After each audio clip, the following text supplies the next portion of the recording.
আল্লাহ আমার রব, এই রবি আমার সব। দামে দামে তন মনে তারি অনুভব। তোমার দুনিয়াতে আমি যেদিকে তাকাই, অথই নিয়ামতে ডুবে আছি সবাই। পাক পাখালির গানে শুনি তসবি কালো রব, তসবি কালো রব। আল্লাহ আমার রব, এই রবি। আসসালামু আলাইকুম, আলহামদুলিল্লাহ, আসসালাতু ওয়াসসালাম আলা রাসূলিল্লাহ। প্রিয় দর্শক, আপনারা যারা দেশে আছেন প্রবাসে, সবাইকে জানাই অনেক অনেক প্রীতি ও শুভেচ্ছা। শুরু হলো অ্যান্টিভি আয়োজিত এবং লাভে হলো নিবেদিত অনুষ্ঠান আপনার জিজ্ঞাসা। আপনাদের সাথে আছি আমি জয়নুল আবেদিন আজাদ, আর আপনাদের মনোজাগা প্রশ্নের জিজ্ঞাসার জবাব দিচ্ছেন বিশিষ্ট আলেম ডক্টর মোহাম্মদ সাইফুল্লাহ। আসসালামু আলাইকুম ওয়া রাহমাতুল্লাহি ওয়া বারাকাতুহু। প্রিয় দর্শক, চলুন তাহলে জিজ্ঞাসার জগতে। শুরুতে একটি ইমেল, এটি পাঠিয়েছেন মনিরুল ইসলাম ইংল্যান্ড থেকে। লিখেছেন, স্বামী এবং স্ত্রী কি নফল সালাত পাশাপাশি দাঁড়িয়ে আদায় করতে পারবে? উল্লেখ্য, যদি রুমে জায়গা সংকুলান থাকে। উত্তর জানালে উপকৃত হব। ধন্যবাদ। এই ব্যাপারে প্রশ্ন করেছেন, স্বামী স্ত্রী নফল সালাত পাশাপাশি দাঁড়িয়ে আদায় করতে পারবে কিনা? পারবে। রুমে জায়গা থাকুক বা না থাকুক, দুই অবস্থায় তাদের জন্য জায়েজ রয়েছে। তারা নফল সালাত পাশাপাশি দাঁড়িয়ে আদায় করতে পারবে। শুধুমাত্র ফরজ সালাত জামাতে যখন আদায় করবে তখন মহিলারা পেছনে দাঁড়াবে, এটাই হচ্ছে বিধান। মানে নফলের জায়গায় একটু পার্থক্য আছে। জি, নফল সালাত পাশাপাশি দাঁড়ায় করতে কোনো অসুবিধা নেই। জি, আমরা জানলাম বিষয়টি সম্পর্কে। প্রিয় দর্শক, আমাদের হাতে একটি চিঠি, দীর্ঘ চিঠি, অনেক প্রশ্ন। এই চিঠিটি পাঠানো হয়েছে বর্ণমালা স্কুল ও কলেজ, দনিয়া, ঢাকা থেকে। লিখেছেন, কোনো বিপদ হলে পরিপূর্ণ ভরসা আল্লাহ তাআলার প্রতি করে ভাইকে বিপদের কথা জানানো, সাহায্য চাওয়া কি কামালুত তাওহীদের পরিপন্থী? না, এটা কামাল তাওহীদের পরিপন্থী নয়। জি, আমরা জানলাম বিষয়টি সম্পর্কে। আমি শুনেছি যারা বিনা হিসেবে বিনা আযাবে জান্নাতে যাবে তারা শরিয়ার সব সুন্নাহ ও নফল মানে, সামান্য লঙ্ঘনও করে না শরীয়তের। প্রশ্ন হলো, এদের কি তাহিয়াতুল ওজুর সালাত, চাস্তের সালাত, তাহাজ্জুদের সালাত, সোমবার বৃহস্পতিবারের সিয়াম, অর্থাৎ যত আমল আছে শরিয়ার সব করতে হবে? সাধারণ মুসলিমরা তো সব সুন্নাহ সম্পর্কে জানে না, তারা কি ওই ৭০,০০০-এর মধ্যে পড়বে না? ধন্যবাদ। আপনি যে প্রশ্ন করেছেন সেই প্রশ্নের মধ্যে ভুল আছে দুই জায়গায়। এক নম্বর হচ্ছে, এখানে নফল ইবাদতের বিষয় আসবে না। এর কাজের জন্য মূল বিষয় হচ্ছে ঈমান ঠিক থাকতে হবে। ঈমান যে কাজগুলোতে ঠিক করে সেগুলো জানতে হবে। ফরজ ইবাদতগুলো ঈমানের জন্য রক্ষক, ঈমানের প্রতিরক্ষা। ফরজ ইবাদতের মাধ্যমে ঈমান রক্ষা হয়, আর নফল ইবাদতের মাধ্যমে আল্লাহ রাব্বুল আলামিনের নৈকট্য লাভ হয়, অর্থাৎ ঈমানকে সমৃদ্ধ করা হয়। আল্লাহ তাআলার নৈকট্য লাভ করতে পারে, ঈমান বৃদ্ধি হয়। তাই ফরজ এবং নফল ইবাদতগুলো ঠিক রাখবে।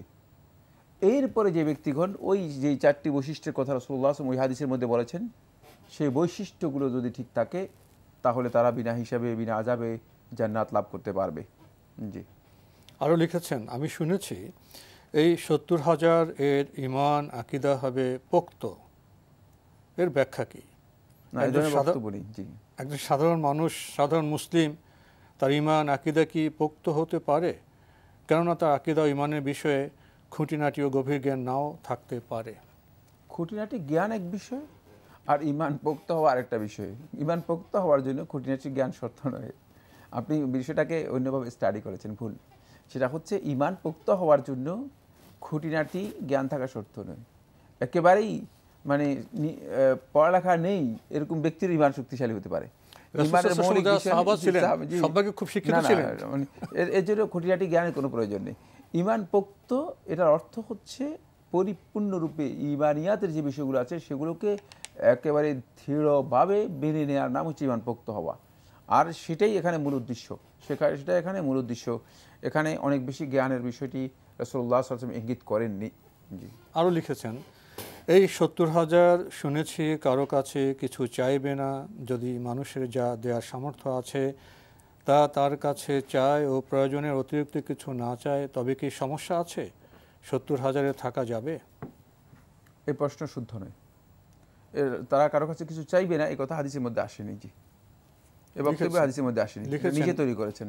হ্যাঁ, বিনা হিসেবে বিনা আযাবে যারা জান্নাতে যাবে তাদের যে 4টি বৈশিষ্ট্য, সেই 4টি বৈশিষ্ট্য কি কামালুত তাওহীদের অন্তর্ভুক্ত? এটাই কামালুত তাওহীদ, এই 4টি বৈশিষ্ট্যই কামালুত তাওহীদ।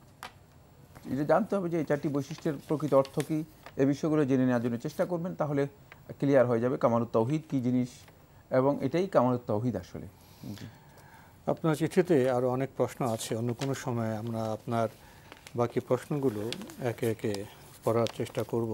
প্রিয় দর্শক, আমাদের হাতে আরও একটি ইমেল পাঠিয়েছেন তামান্না বেগম, ঝিকরগাছা, যশোর থেকে। এটা আপনার আগের ইমেল একটি ভূমিকা দিয়েছিলেন যে আপনার একজন হাদিস অস্বীকারী আত্মীয় বিভিন্ন প্রশ্ন করেন, আমি বিব্রত হন। তার 2টি প্রশ্নের জবাব আমরা অন্য এক অনুষ্ঠানে দিয়েছি। আজকে আরেকটি প্রশ্ন আমরা সেটা পেশ করছি। লিখেছেন, সুনান আবু দাউদের 3955 নম্বর হাদিস অনুযায়ী এক ব্যক্তি তার মৃত্যুর পর তার দাসকে মুক্ত ঘোষণা করেন, কিন্তু হযরত মুহাম্মদ সাল্লাল্লাহু আলাইহি ওয়াসাল্লাম ওই ব্যক্তির মৃত্যুর পর দাসকে মুক্ত না করে বিক্রি করার নির্দেশ দেন। এই হাদিসটি একটু বুঝিয়ে বলবেন? হাদিসটি করেছেন ধরে আবু দাউদ 3955 নম্বর হাদিস এবং সহিহ সনদে বর্ণনা করেছেন জাবির ইবনে আব্দুল্লাহ থেকে। একটু আমরা বিষয়টা শুনি, তাহলে আমরা বুঝতে পারবো। আন্না রাজুলান আ'তাকা গুলামান লাহু আন দুবুর মিন, এক ব্যক্তি তার একটা গোলাম ছিল, সে গোলামকে আজাদ করেছে এই শর্তে যে আমার মৃত্যুর পর তুমি আজাদ হবে, আগে নয়। হ্যাঁ, মৃত্যুর পরে কি হবে? আজাদ হবে। খুব ভালো করে বুঝতে হবে, মৃত্যুর পরে আজাদ হবে, মৃত্যুর আগে নয়। ওয়ালাম ইয়াকুল লাহু মালুন গায়রুহু, এই বেচারার এই গোলাম ছাড়া আর কোনো সম্পদ নেই, মানে আর কিচ্ছু নেই। এখন মৃত্যুর পরে এই সম্পদের মৃত্যুর সাথে সাথে মালিক হয়ে গেছে কে? ওয়ারিসরা। আর মানে বেচারা আজাদ করে দিয়েছে মৃত্যুর পরে, মানে আজাদটা হবে পরে, মৃত্যুর পরে হবে, কিন্তু মৃত্যুর সাথে জীবিত অবস্থা নয়। হ্যাঁ, না, জীবিত অবস্থা হবে না, মৃত্যুর সাথে সাথে ওয়ারিসরা, মৃত্যুর পর তো তার অধিকার নেই। এখন ওয়ারিসরা এবং মানে এই গোলাম আজাদ হওয়াটা, এই দুটো একসাথে হয়ে গিয়েছে তার মৃত্যুর পরে। হ্যাঁ, মৃত্যুর পরে দুটো একসাথে হয়ে গেছে, দুটো প্রশ্ন মুখোমুখি দাঁড়ালো। এখন রাসূলুল্লাহ সাল্লাল্লাহু আলাইহি ওয়াসাল্লামের কাছে ওয়ারিসরা এসে বলছে, আল্লাহ রাসূল সাল্লাল্লাহু আলাইহি ওয়াসাল্লাম তিনি তো মানে একে মৃত্যুর পরে আজাদ করে দিয়েছেন, এখন আমাদের কাছে তো আর কোনো সম্পত্তি কিছুই নেই, এখন আমরা কি করব? আমাদের সম্পত্তি হচ্ছে শুধুমাত্র এটি। এখন এই লোকের, এই মৃত ব্যক্তির দাফন কাফন করতে হবে, মৃত ব্যক্তির প্রয়োজনীয় কাজগুলো করতে হবে। প্রথম হচ্ছে মৃত ব্যক্তির দাফন কাফন হতে হবে, তাকে ব্যবস্থা তো করতে হবে। সেটা করতে কারা করবে, কোত্থেকে করবে? মানে এটা তো তার উপর মানে হক রয়ে গেছে, এটা তার সম্পদ থেকে হবে, শরিয়ার বিধান তার সম্পদ থেকে হবে। হ্যাঁ, তার সম্পদ থেকে হবে। 2 নম্বর হচ্ছে এখানে ওয়ারিসদের হক সম্পৃক্ত হয়ে গিয়েছে, এবং ওই ব্যক্তি মানে মৃত্যুর পরে তাকে আজাদের কথা বলেছেন। তখন রাসূলুল্লাহ সাল্লাল্লাহু আলাইহি ওয়াসাল্লাম দেখলেন যে ওই কৃতদাস আজাদের বিষয়টির চেয়ে তার দাফন কাফন সহ ওয়ারিসদের হকটা এখানে সবচেয়ে বেশি অগ্রাধিকার পাবে। কারণ এই অবস্থায় কোনো ব্যক্তির জন্য জায়েজ নেই যে তার সম্পূর্ণ সম্পদ কি করে দিবে, আল্লাহর রাস্তায় দিয়ে দিবে। সম্পূর্ণ সম্পদ ইচ্ছাকৃতভাবে আল্লাহর রাস্তায় এই অবস্থায় দেওয়া তার জন্য জায়েজ নেই, বিধান নেই। এই জন্য রাসূলুল্লাহ সাল্লাল্লাহু আলাইহি ওয়াসাল্লাম এই মানে গোলামকে রাসূলুল্লাহ সাল্লাল্লাহু আলাইহি ওয়াসাল্লাম বললেন যে হ্যাঁ, এই গোলাম আজাদ হওয়ার বিধান এখানে প্রযোজ্য হবে না, কারণ আজাদ হয় নাই সে। কারণ আজাদ হলে তাহলে এই মৃত ব্যক্তিকে কী করবে, দাফন করবে কে, তার দাফন কাফনের কাজ করবে কে? তখন আল্লাহ নবী সাল্লাল্লাহু আলাইহি ওয়াসাল্লাম বলে যে গোলাম বিক্রি করো। হাদিস দ্বারা আবু দাউদের রাওয়ায়াতে রয়েছে 700 অথবা 900 মানে দিরহামে ওই গোলাম বিক্রি করে দেওয়া হয়েছে, এবং তারপরে ওয়ারিশগণ মৃত ব্যক্তির দাফন কাফনের কাজ করেছেন এবং অন্যান্য কাজ করেছেন। খুবই সহজ কথা, খুবই সহজ কথা। এখান থেকে আরেকটা কিছু উপলব্ধি করা যায় যে মৃত্যুর আগে হ্যাঁ মানে সম্পদের এইভাবে যে পুরো সম্পদ বর্তন করে দেওয়া যায়, এটা তো বিধির মতো হয় না, তো না, বিধি লঙ্ঘন করেছেন সে যেহেতু মানে এখানে পরিপূর্ণ সম্পদ, মানে পরিপূর্ণ সম্পদ কারোর জন্য জায়েজ নেই যে কি করতে পারবে, পরিপূর্ণ সম্পদ দান করে দিতে পারবে, এখানে তো দান করার মতো। মৃত্যুর পরে তো বন্টনের প্রশ্ন আসবে, ওয়ারিশের প্রশ্ন আসবে, এবং ওয়ারিশদেরকে মাহরুম করে দিয়েছে। ফলে তার এই কাজটি আল্লাহ রাসূল সাল্লাল্লাহু আলাইহি ইসলাম মানে কোনোভাবেই সংযত মনে হয়নি। তার হক নষ্ট হয়েছে। প্রথম হচ্ছে তার হক এখানে নেই, এই সম্পদ থেকে তাকে দাফন কাফন করাতে হবে। দ্বিতীয় হচ্ছে ওয়ারিসদের হক নষ্ট করেছে। তারপরে মানে এই গোলামের বিষয়টি আসবে, গোলাম আজাদ হবে কি হবে না, যেহেতু তার তাসাররুফটা শরিয়া অনুযায়ী অনুমোদিত হয়নি, এই জন্য আল্লাহ রাসূল সাল্লাল্লাহু আলাইহি ওয়াসাল্লাম এর কোর্টে যখন এসেছে বিচার অনুযায়ী মানে কোর্ট যেটা ফয়সালা করে বিধি অনুযায়ী সেটা হচ্ছে তার এই মানে আজাদ করাটা মৃত্যুর পরে এটা বৈধ হয়নি, যেহেতু এটা একমাত্র সম্পদ। জি, আল্লাহ আমার রব, এই রবি আমার সব। আল্লাহ আমার রব, এই রবি আমার সব। আমাদের হাতে একটি ইমেল, এটি পাঠিয়েছেন মনিরুজ্জামান উত্তরা থেকে। লিখেছেন, সুবহানাল্লাহিল আজিমি আস্তাগফিরুল্লাহ ওয়া আতুবু ইলাইহি। এটা 100 বার পড়তে হবে। এই দোয়া কি ঠিক আছে? এভাবে হাদিস দ্বারা সাব্যস্ত হয়নি। আপনি এই দোয়াটা ঠিক আছে মানে দোয়া তো মানে শুধু ঠিক না, এগুলো তো মানে প্রসিদ্ধ আজকার যেগুলো সহিহ হাদিস দ্বারা সাব্যস্ত হয়েছে। বাকি 100 বারের মধ্যে নির্দিষ্ট করতে হলে আপনাকে অবশ্যই জানতে হবে যে আদৌ কি রাসূলুল্লাহ সাল্লাল্লাহু আলাইহি ওয়াসাল্লাম মানে 100 বার এগুলো বলেছেন কিনা, নির্দিষ্ট করে গেছেন কিনা। এই লফজে 100 বার নির্দিষ্ট করে যাননি, মানে এই সংখ্যা এইভাবে না, এই সংখ্যায় নির্দিষ্ট করেননি। জি, উনি লিখছেন ওয়া হিহামদিহি, হিহামদিহি না, ওয়া বিহামদিহি হবে, ওয়া হিহামদিহি শব্দ নয়। আরও লিখেছেন আল্লাহুম্মা ইন্নী আসআলুকাল আফিয়া। সহিহ হলে অর্থ ও ফজিলত জানাবেন। এটা সহিহ, ফজিলত অনেক বেশি। সেটা এই দোয়াটি হচ্ছে আল্লাহ তাআলার কাছে আফিয়াতের জন্য দোয়া করা, এবং রাসূলুল্লাহ সাল্লাল্লাহু আলাইহি ওয়াসাল্লাম আব্বাস ইবনে আব্দুল মুত্তালিব রাদিয়াল্লাহু তাআলা আনহুকে শিক্ষা দিয়েছেন আজান এবং ইকামতের মাঝে এই দোয়াটি করার জন্য। এই দোয়ার মাধ্যমে আল্লাহ সুবহানাহু ওয়া তাআলা মানুষদেরকে সুস্থ রাখেন, সুস্থতা মানুষদেরকে দান করেন। আল্লাহুম্মা ইন্নী আসআলুকাল আফিয়াতা ফিদ দুনিয়া ওয়াল আখিরা, এটাও বলতে পারেন। আল্লাহুম্মা ইন্নী আসআলুকাল আফিয়া, এটাও বলতে পারেন। দুইটাই বিশুদ্ধ সনদে সাব্যস্ত হয়েছে। এর অর্থ কি হবে? হে আল্লাহ, আমি আপনার কাছে সুস্থতা ও নিরাপত্তা চাচ্ছি। আমাদের হাতে আরও একটি ইমেল, যিনি পাঠিয়েছেন নাম প্রকাশে অনিচ্ছুক, লিখেছেন তরিকা লাইনের মধ্যে আমি নেই, কিন্তু আমার ভাই বোন সেই লাইনে চলে গেছেন এবং মাজার পূজা, চল্লিশা, মোনাজাত, শবে বারাত, ভালো একটা ফজিলতের দিনে গরিবদেরকে হালুয়া রুটি খাওয়ালে কি বিরাট ক্ষতি হয়ে যাবে? এটা একটা ফজিলতের কাজ, তাই বলে এটা বেদাত হবে না কেন? তাদের উক্তি মতে বলে যে ধরো আমি তোমাকে খুব পছন্দ করি, তোমাকে দেখলে আমার ভক্তি আসে, সেজদা করতে ইচ্ছে হয়, তেমনি মাজারে গেলে আমার এমনি হয়, এতে আমার কোনো হাত নেই। এ বিষয়ে এমন একটা আবেগ অনুভূতি জাগে যে আল্লাহর পথে আছি, এটা ওদের কথা, কিন্তু মাজার শরীফের উপর লেখা আছে মাজারে সেজদা করলে শিরক হবে, তবুও আমরা করি, এতে পীরের কী দোষ? এবং আমাকে বলে চল্লিশায় শরিক হতে হবে, মিলাদে শরিক হতে হবে, মোনাজাতে শরিক হতে হবে, কিন্তু আমি তাদেরকে বলে দিয়েছি যে আমি এগুলো পছন্দ করি না, এগুলো বেদাত, এগুলো করলে বেহেশতে যাওয়া যাবে না। তারা উল্টো বলে দিল, যদি একজন পতিতা কিভাবে বেহেশতে যেতে পারে তুমি বলো? আরও বলে এগুলির সাথে শরিক না থাকলেও তোমাকে টাকা দিতে হবে, তুমি বাধ্য। এটাকে ইসলাম সম্মতি কিভাবে দেয় জানতে চাই। আমরা প্রথম ওই হাদিসের দিকে যাব, যে হাদিসটি ইমাম বুখারী এবং মুসলিম রাহিমাহুল্লাহ তাআলা তাদের সহিহে বর্ণনা করেছেন। আবু হুরায়রা রাদিয়াল্লাহু আনহু থেকে তিনি বলেন যে রাসূলুল্লাহ সাল্লাল্লাহু আলাইহি ওয়াসাল্লাম বলেছেন যে আল্লাহ সুবহানাহু ওয়া তাআলা একজন বেশ্যা মহিলাকে আল্লাহ রাব্বুল আলামিন ক্ষমা করে দিয়েছেন।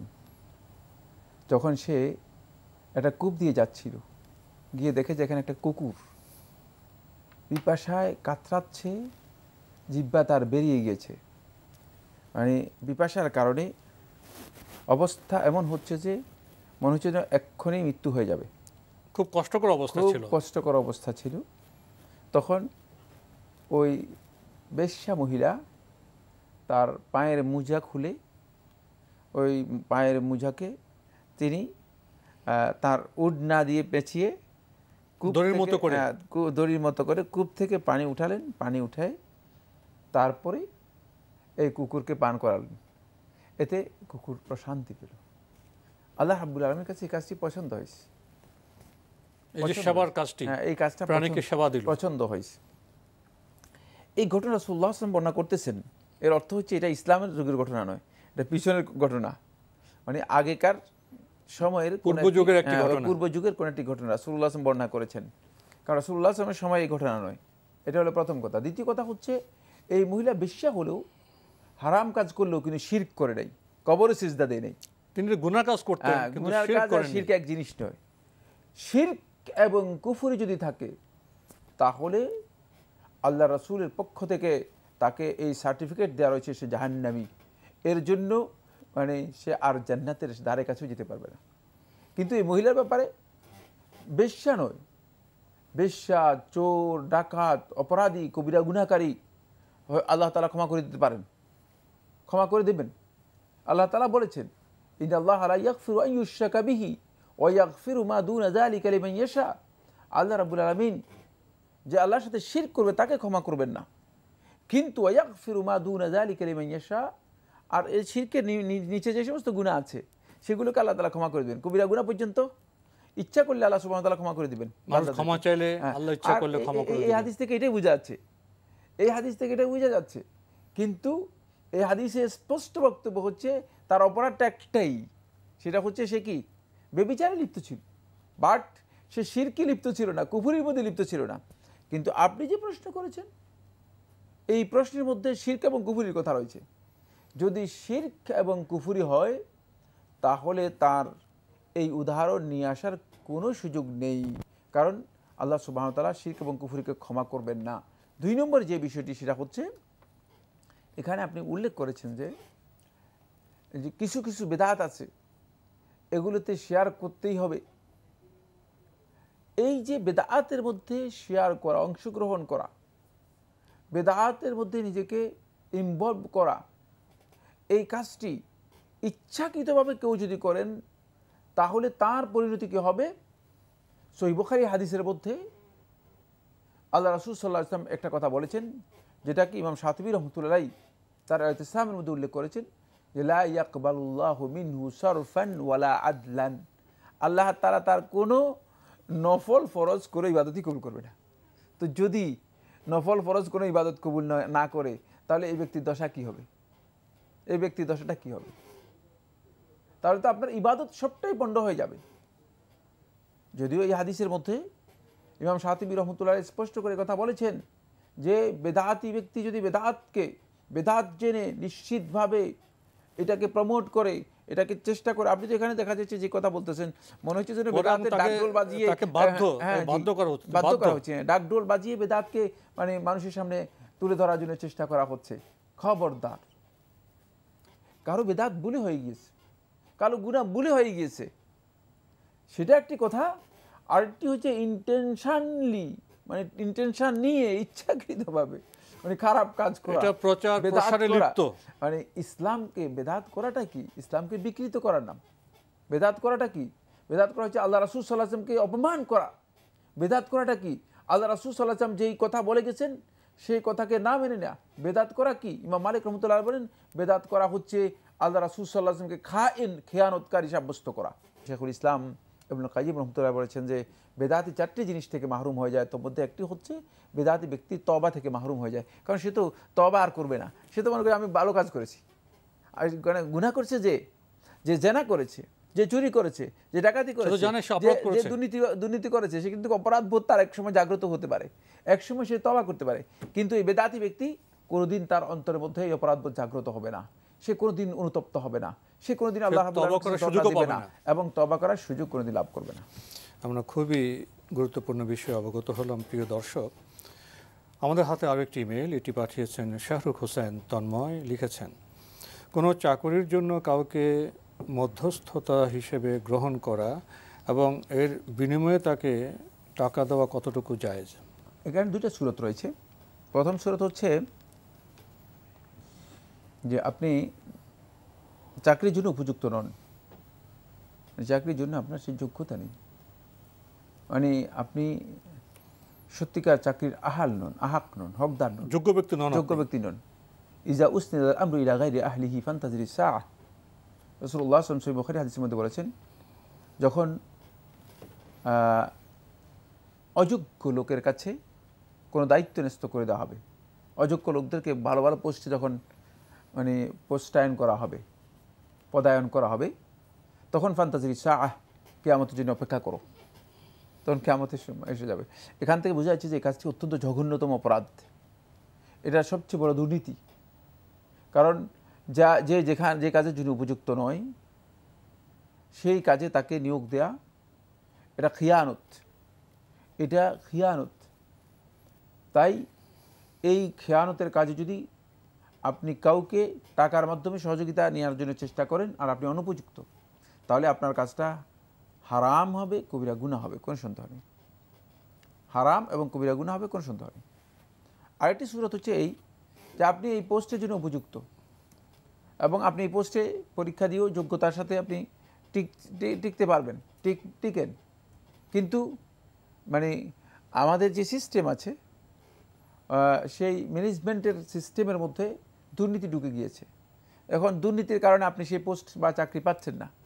এখন এই দুর্নীতি থেকে নিজেকে আপনি রক্ষা করার জন্য যদি আপনি টাকা দিয়ে থাকেন, তাহলে এটা আপনি রাফুজ জুলমে আন নাফসিক, আপনার নিজের অধিকার, নিজের উপর থেকে জুলটাকে কি করলেন, উত্তোলন করলেন, জুলটাকে সরাইলেন এবং আপনার নিজের অধিকারটা নেওয়ার জন্য চেষ্টা করলেন। অন্যের হকের উপর কোনো ধরনের মানে আপনার মানে নষ্ট করলেন না বা অন্যের হকের উপর কোনো ধরনের আপনি চাপ সৃষ্টি করলেন না, কারণ আপনি এখানে যোগ্য। সেক্ষেত্রে এটা আপনার জন্য গুনাহ হবে না, মানে আপনার জন্য মানে জায়েজ হয়ে যাবে এই কথা বলছি না, আপনার জন্য এই কাজটা গুনাহ হবে না, আপনি সেটা করতে পারবেন। কিন্তু যদি খিয়ানতের উদ্দেশ্য হয় তাহলে কোনো অবস্থাতে আপনার জন্য এই কাজ জায়েজ নেই। আপনি খুব ভালো করে বুঝে নেওয়ার জন্য চেষ্টা করুন এই কাজ। যে সমস্ত বন্ধুগণ আমাদেরকে প্রশ্ন করেন, আজকে আমাদের এখানে শেষ করতে হচ্ছে। আপনাকে অনেক ধন্যবাদ। আপনাকে অশেষ ধন্যবাদ। প্রিয় দর্শক, আমরা দেখছিলাম এনটিভি আয়োজিত এবং লাভেল নিবেদিত অনুষ্ঠান আপনার জিজ্ঞাসা। আমাদের অনুষ্ঠান আপনারা এনটিভি অনলাইনে দেখতে পারবেন, ভিজিট করুন www.ntvbd.com। এছাড়া ইউটিউবে এবং ভেরিফাইড ফেসবুক পেজে অনুষ্ঠান দেখতে পারবেন। চাকুরি নিয়ে তো একটি প্রশ্ন আসলো, চাকুরি নিয়ে তো বোধহয় শত প্রশ্ন করা যায়। আজকে এখানে দুটি বিষয়ে স্পষ্ট আলাদা করা হয়েছে, পার্থক্য করা হয়েছে, উপলব্ধি করলেই মঙ্গল। চিঠি লিখুন, প্রশ্ন পাঠান আমাদের ঠিকানায়। পরিচালক আপনার জিজ্ঞাসা, এনটিভি, বিএসসিসি ভবন, 7ম তলা, 102 কাজী নজরুল ইসলাম অ্যাভিনিউ, কারওয়ান বাজার, ঢাকা 1215। ইমেল অ্যাড্রেস আপনার জিজ্ঞাসা @ntvbd.com। মহান আল্লাহ আমাদের সবাইকে নিরাপদে রাখুন, রাখুন শান্তিতে। আসসালামু আলাইকুম। আমার রব, এই রবি আমার সব, দামে দামে তন মনে তারি অনুভব। আল্লাহ আমার রব, এই রবি আমার